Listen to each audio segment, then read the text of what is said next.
Hello there, Ray here, and today guys, we have a brand new combat update, and this is the 5th version of the combat update, and this is just in the snapshot stages, but it is completely different from like the 1.16 or 1.15 snapshot. And if we pull up the F3, you can see at the very top it says Minecraft Combat Test 5, 1.15 Combat, 6 vanilla pending. And the whole idea with this snapshot is to try to figure out the best way to overcome the barrier which is in Minecraft to do with people still playing in version like 1.8 and using that combat system for like PvP rather than using the newer system which is known as like the 1.9 combat changes. So we're here in our testing world to test out the newest changes. These will eventually be implemented into the main game of Minecraft, so pay attention and make sure to give your feedback on these changes because they will come into the game with or without your input. And if you guys are new to this whole combat thing, I put links in the description to all the previous videos where I cover all the other changes about it. So today I'm just going to cover the newest changes. So in this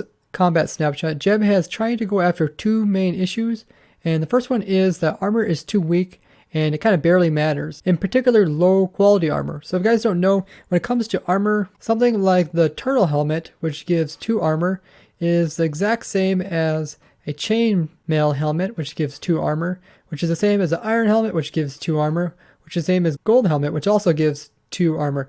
So yeah, you can kind of see how they're all the same and they're also very weak. The next thing they try to combat is the food regen. So with 1.9 food regeneration, it encourages more of a defensive and evasive gameplay, as the player can kind of just move away from their enemy and then just eat some food, and this will give them that regeneration effect. This is actually very useful not for combat, but for actually doing AFK sessions, because then you can always re-heal your player in circumstances where regeneration beacons are not good enough.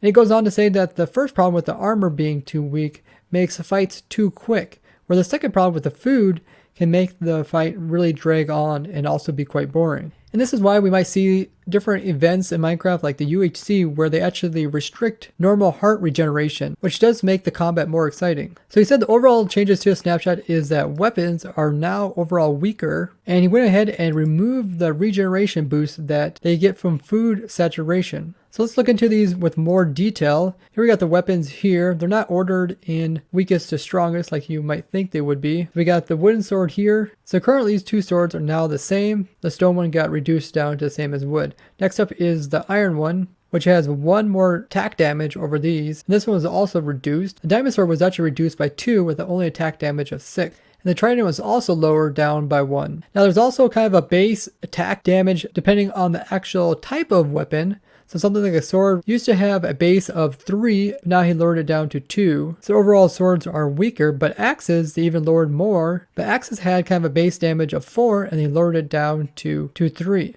kind of gives a cool insight on how the game developers actually come up with damaging systems and stuff like that. How they have kind of a base for certain types of weapons and then they add extra attack damage onto them depending on what tier they are. I think this is a good change overall just because even though I don't do much PvP, I do really notice that weapons are very strong. And this change shouldn't really overall affect farms and other stuff like that, as most of the time you get the mob that you're trying to kill quite low before actually killing it. So the damage you can do with the sweeping attack is probably more important than just the normal attack. But overall, the biggest change to this combat snapshot is the food regeneration being removed. So let's go ahead and give that a test. We got some food here.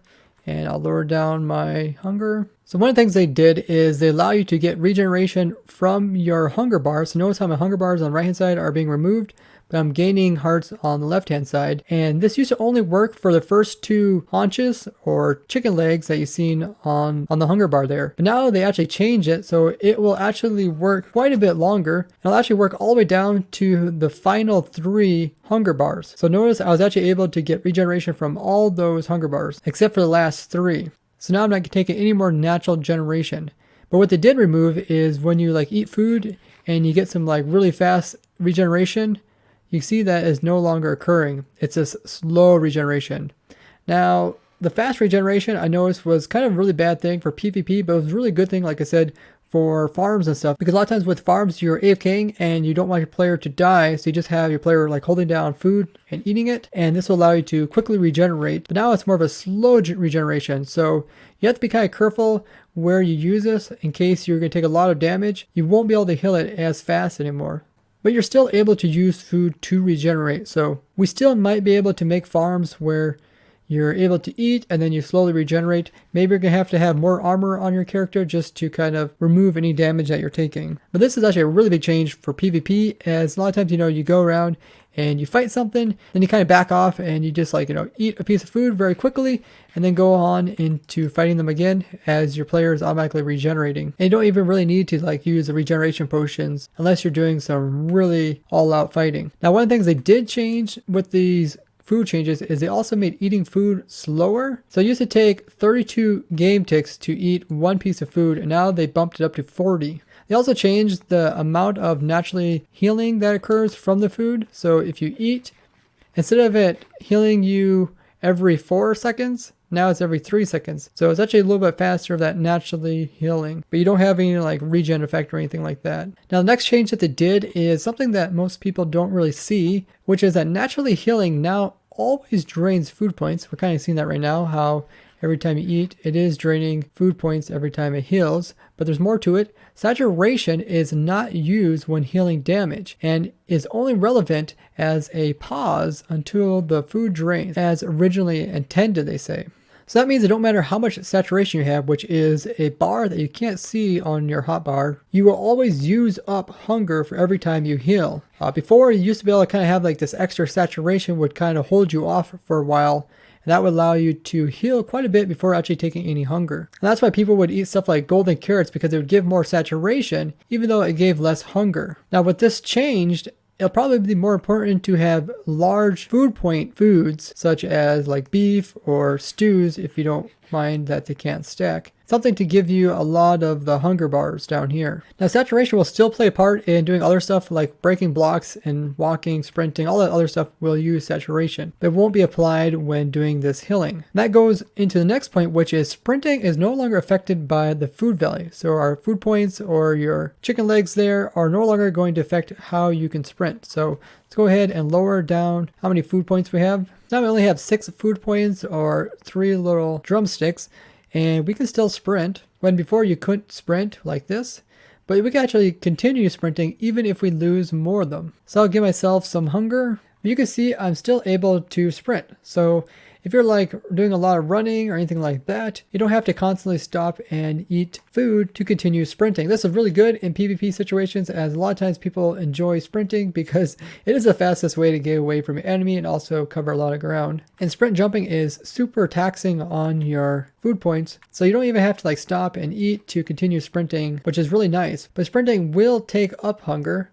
Like I said before, hunger will still do it, so you'll still lose hunger from sprinting. So if you're trying to do that naturally regeneration, you obviously kind of have to balance it out. It do take time to eat a little bit. That way you can regen your hearts. They also fix quite a few different bugs to do with block hitting as well as air swinging. That way if the player switches from blocks to a weapon, it doesn't necessarily count that as if he used the weapon. He also went on to say that he made it so that you can now hit players with snowballs. Let's go ahead and give this a try. Got some snowballs here. We got a dispenser here. Put them in there. Notice how they also stack to 64. That was a change from a previous version. Let's go ahead and just, wow. They do hit the player. They don't do any damage. Similar to other versions where you throw snowballs at most things, they don't do damage. But that is cool. I mean, there's no knockback to it. So it's not you can't really use it as a PvP kind of tool to knock your enemy back. Let's put a mob here and see if it knocks them back. No. Okay. And if we throw it at him, that does knock him back. So maybe it only matters if the player actually throws it. Let's also try a snow golem. And if I go into survival, let's see. Oh yeah, I'm getting knocked back. Wow. Yeah. Let's try this with another account.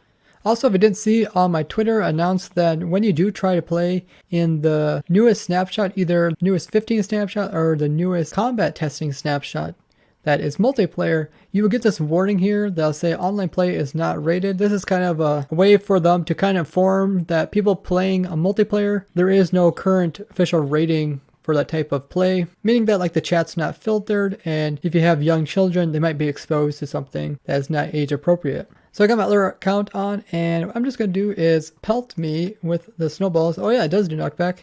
It does no damage, but it does push the player backwards. So I guess it could be used for like a PvP instance. If you're trying to put some distance between you and your enemy, you can kind of throw snowballs at them and push them backwards. You can also use them to knock them off certain things. I know a lot of people think that snowballs used to always do this, but that was only on actually modified servers like Spigot and other things like that, where snowballs in actual vanilla survival never did this. Now eggs is another projectile. Let's go ahead and try that as well. Oh yeah, that is knocking me backwards. Yep. So eggs and snowballs knock you backwards. He also reintroduced the upwards knockback. So like when a player's up in the air and you hit them in the air, you can kind of knock back them pretty far. He also makes a note that it's probably too strong at the moment and he'll probably balance it out later. You kind of see how high you can knock people. Actually, knock them pretty high. You can probably get them over top of something quite tall just by doing that. So in other versions, there's a cooldown for ender pearls. That determines how fast you can actually spam them. There's also a cooldown for snowballs, but it's not as slow. You can see you can kind of still spam them. But you can't do something like outrageous. If it had like a spam clicker, you couldn't like just shoot thousands of snowballs off in 1 second. And now he also added a cooldown for eggs as well. So you throw an egg, notice that there is a little cooldown meter over top of the egg image, and it slowly goes down. It looks like it's about the same speed as like snowballs. They also added a bonus controversial edit, he says. He added something called Coyote Time that activates for a fraction of a second if you aim at something, but you're outside of its bounding box. So if you do F3 plus B, there's the bounding boxes. So he's saying if you aim at something, but when you actually go to hit and you're outside the bounding box, it will still allow you to hit that mob. So the reason for this change is that since you can't attack between swings, so if you're trying to spam click, you're trying to hit something that is moving all over the place, it often gives the impression that your input is lost because you might be aiming at it. So you might swing here, but then aim at it and then click again, but the cooldown hasn't went off yet. And then by the time you click again, you might be clicking over here again. And it goes on to say this also made fighting small as well as fast targets like rabbits or baby zombies, I'm guessing like also like endermites and silverfish, unnecessarily frustrating. Now, I think most people can relate to this. If let's summon in some endermites, I think they're so small, it's really hard to actually hit them. Especially if you're like hopping around different terrains, you can oftentimes feel like you're not actually hitting these things, even though you're aiming at them. I don't see any problem with this little change that they added. I don't know if I can even notice it. You might notice if you kind of do this like swinging motion and clicking at the same time, you might kind of notice how like I'm still, you know, often getting that swishing noise like I'm actually hitting him, even though if I click over here, you notice there is no swishing noise. So overall, I think this is going to be a good change. As when it comes to like swinging at targets, I really struggle, especially in the middle of a real PvP situation. Overall, I think all these changes are pretty acceptable by having slightly weaker weapons, by removing the regeneration that came from food. That seemed pretty OP when it was first introduced in 1.9, but it still allows us to get some regeneration, and it also gives a bunch of other nice little things on top of it, like being able to sprint without any hunger. Now the other little tweaks that they did as well. But if you guys are from the PvP community, let me know what you guys think about these changes. Do you feel like this will actually want you to play in the newer type of combat rather than playing in like the 1.8, especially with the other changes that they introduced in the previous versions like the shield timings and stuff like that? And Jeb is asking for feedback, so if you guys would like to give feedback on this, I will put down in the description a link to their feedback website. And if you want to come on and try out the snapshot itself, there's also instructions how to do that. Overall, I'm very excited about the changes that they added in these combat snapshots alone, especially one where you can hold down and automatically attack. This allows it so you don't even need an auto clicker to constantly be swinging your weapon. And we are designing farms during our snapshot streams to actually implement this. So if you guys like to join us as we design new type of farms using this automatic attacking, we're also designing a infinitely automatic charge creeper farm using the new dispenser trident mechanisms. Make sure to join our streams. I stream every Wednesday, Friday, Saturday, and Sunday. And I'll inform you guys of when the streams start via YouTube with your notifications on, also on Twitter and on the ProtoTech community Discord. And don't forget to share this video with everyone else that plays Minecraft that you know of, so they can be properly informed about these changes before they get implemented into the main version. Hope you guys really enjoyed this video, and I really look forward to designing more cool contraptions and machines using these new type of mechanics. And I'd like to thank you guys for watching, and I'll see you guys in the next one. Bye-bye.